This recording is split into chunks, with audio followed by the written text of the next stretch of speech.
What happens when faith, mental illness, and desperation collide? When science and religion lock horns and a young life hangs in the balance?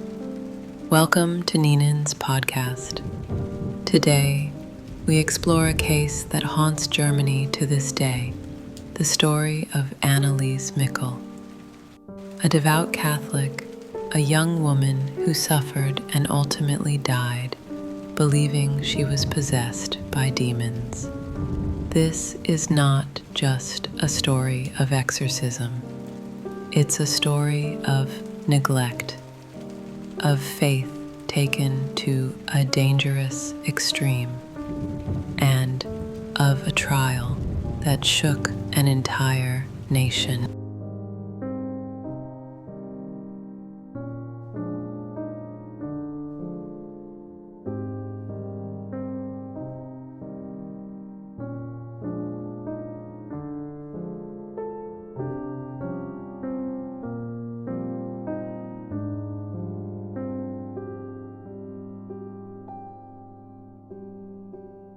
Anneliese was born on September 21st, 1952, in the small town of Labelfing, Bavaria, West Germany. She was raised in a deeply religious Roman Catholic household. Her family attended Mass twice a week. She prayed daily. She was a quiet girl, sweet and obedient. In her teenage years, Anneliese began to suffer from something that doctors would later diagnose as temporal lobe epilepsy. She experienced seizures, visual hallucinations, and paralysis. Doctors prescribed anticonvulsant medications, but they didn't work the way everyone hoped. The seizures continued, and so did the terrifying visions. She told her parents she saw demonic faces, heard voices damning her to hell, that she was being punished for the sins of the world. And this is where science began to lose its grip on the Michel family. By 1973, Anneliese's condition had worsened. She became deeply depressed. She started to self-harm, ripping her clothes, eating spiders, urinating on the floor. And all the while, she told her family and local priests that she was possessed. At this point, she'd already been hospitalized and seen multiple neurologists. None of them could help her. She begged for an exorcism, and eventually the church agreed.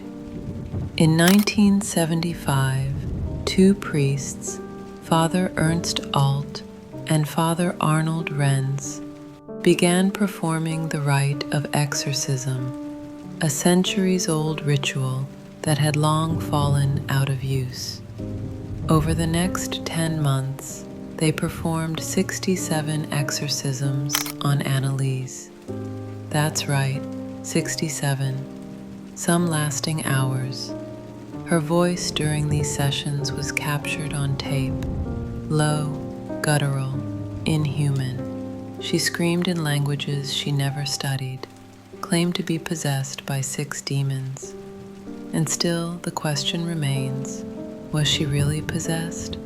Or was she a very sick girl, trapped by those who failed to help her?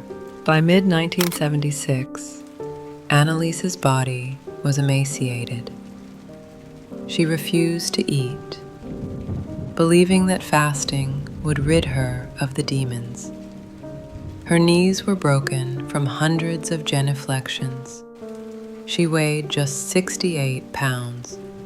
On July 1st, 1976, she died in her home.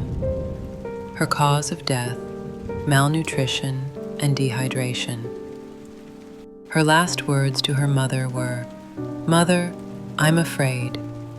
There were no priests with her when she died, no doctors, just her parents, who, like her, believed the exorcism was necessary.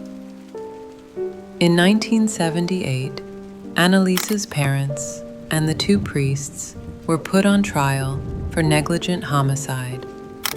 The case was unprecedented.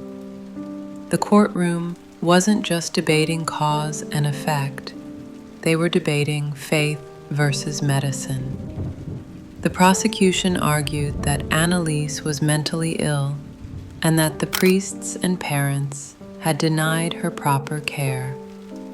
The defense? That the exorcism had been sanctioned by the church and that Anneliese had wanted it.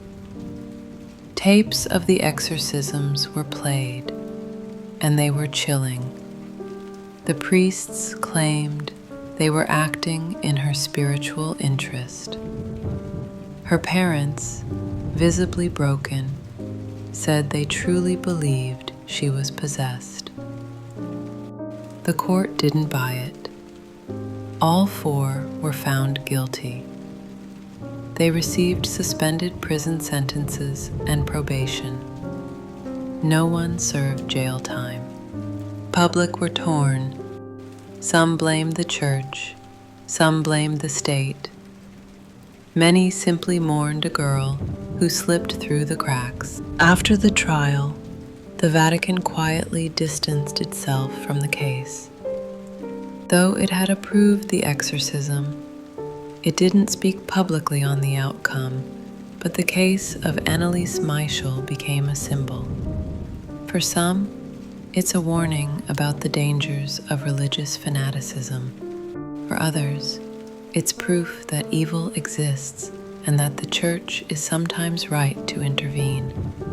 In 1999, her body was exhumed, reportedly because her parents believed it had not decayed as expected, a sign of sainthood. But no such miracle was found.